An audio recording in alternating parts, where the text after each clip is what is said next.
This is Duke University.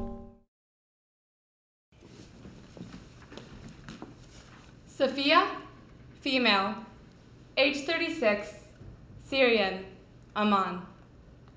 The difference is like the space between the land and the sky. The water is different, the air is different, and it was green.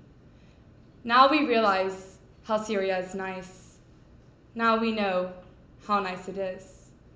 I was never thinking I would leave Syria. Even when there were bombs and shootings everywhere, I didn't want to go.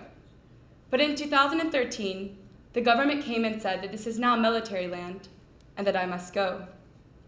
What do I do here in Jordan?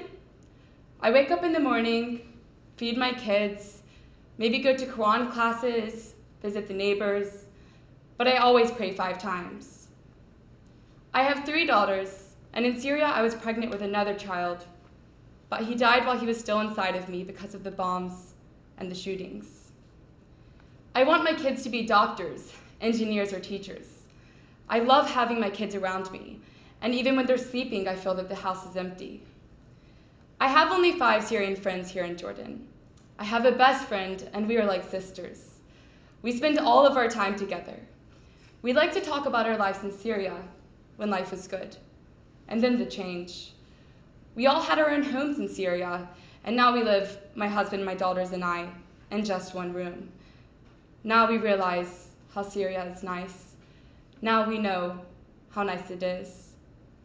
I met all of my friends through a Red Cross psychology class.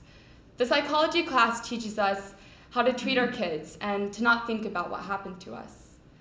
When I came to Jordan, I was mentally exhausted because my brother was killed and my family was left behind. But after this class, I started to feel much better.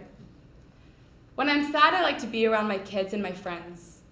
In fact, I don't even have time to think about everything because I must do everything around the house since my husband is mentally ill. Sometimes he's happy, and then sometimes he's mad. He stays out on the street for days.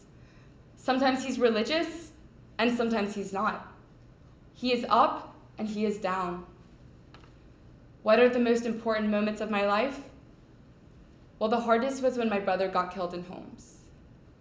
But the happiest was when I had my first child.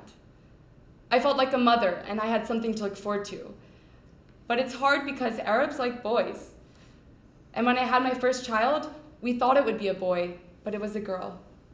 I was happy, but my husband was not. It was also very hard when I miscarried my last child, because he was a boy. But my youngest daughter is half of the world for me, but she doesn't sit. She wants to walk around and check everything. In the future, I hope to go back to Syria. The best part of my life in Syria was when I studied in school. I love to study Arabic, and I hope to go back and take more classes. I can still recall the playground in a park near my home where I played as a child. Now we realize how Syria is nice.